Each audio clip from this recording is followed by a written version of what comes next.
Well, hello and welcome to the channel. You join us here at a rainy Donington World Superbikes race meeting, and this is going to be part 2 of the Lone Rider tent. So if that interests you, stay tuned, but first, roll the credits.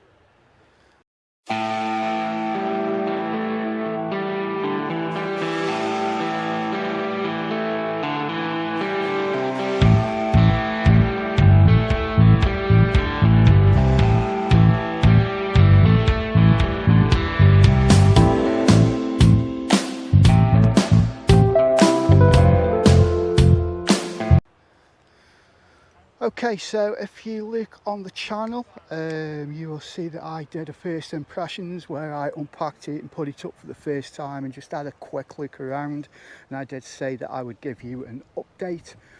Well, I have to say that I've used it now 3 times. I've used it at Knockhill, ABR Festival and here at Donington, and it has been absolutely brilliant. One of the best tents that I have ever owned.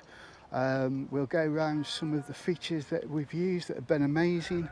This panel here that you can see, this panel opens up and is one big door. You can have 2 poles so that there's a canopy so you can cook under it or get some shade in the sun. At the front you can see again this panel here at the front. Again, that is one big door that you can open up and again put poles under and have as a canopy. Again, the same this side. This panel here once again is one big door, and that can open up and have be used as a canopy. You can see all the doors have these storm flaps over them to keep it waterproof. I don't know if you can see on the material of the camera, will pick it up, there are sort of little square patterns in the material, and that is rip stop, and basically if you get a little rip in any panel on this tent, that will stop it spreading. The guy lines are extremely good quality. The poles are very good quality. Looking at the back of the tent here, you can see there is another door that opens up, and again that lets lots of airflow. So when you've got all the doors open on this tent, the airflow is amazing.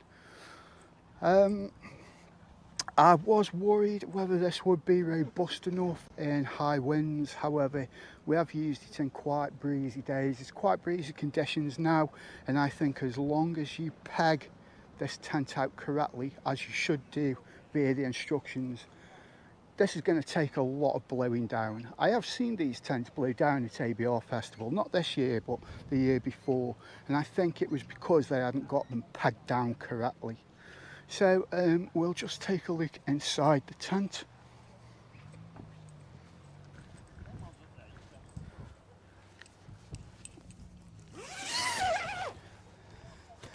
So excuse all my mess, but one of the things I was concerned about and didn't like was this ground sheet. I didn't like the way that it is pegged out on these little bungees, and I didn't like the fact that it didn't fit and there seemed to be a gap around the outside. Well, the one thing that I can say about it is I quite like it now. I think it's a neat feature because you can walk inside if it's raining, you've got your boots on, and you can actually just tread on this outside. My Crocs here, my motorcycle boot socks. Yeah, you can actually stand on the grass, take your boots off without getting the ground sheet wet, and I actually like the feature now. It's a well thought out feature.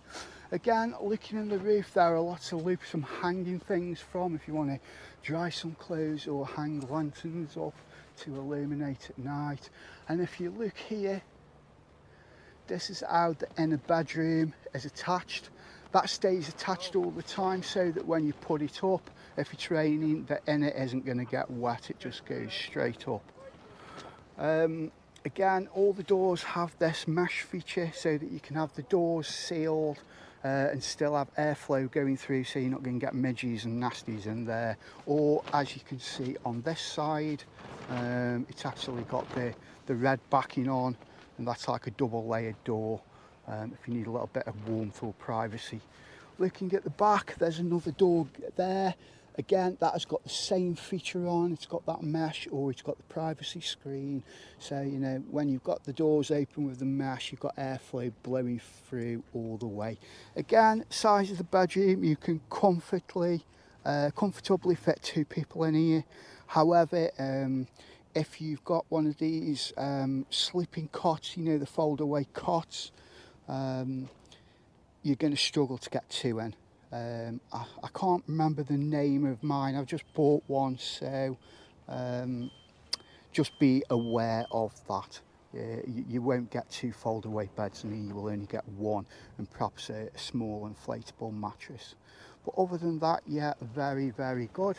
There are lots of pockets and things for storing knickknacks all around the tent. So overall, very, very happy with my purchase.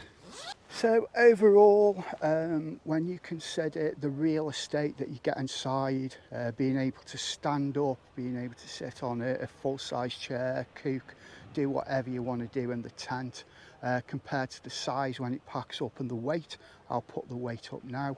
I think it's an absolutely excellent package. Also, the bag that it comes in a dry bag.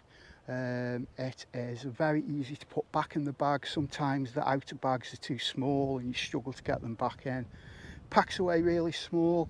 It will fit in my top box, which is a Jivy Trekker Outback 58 litre, and it will fit diagonally across inside that top box. However, I like to put it on the back seat as it keeps the centre of gravity a lot lower and makes the bike more manageable.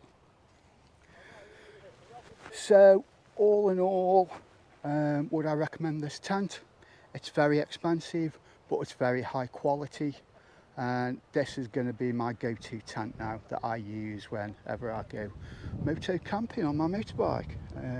Don't regret buying it one little bit. Absolutely an amazing product. So I hope this has helped. If you're thinking of buying one of these tents, like I say, if you want to see how easy it is to put up, take a look on the channel. There is a first impressions where I put the tent up. Other than that, all that's left to say is we're off to go watch the racing.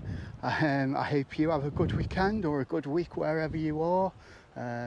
If you've liked the video, please subscribe or press that like button. It does help the channel.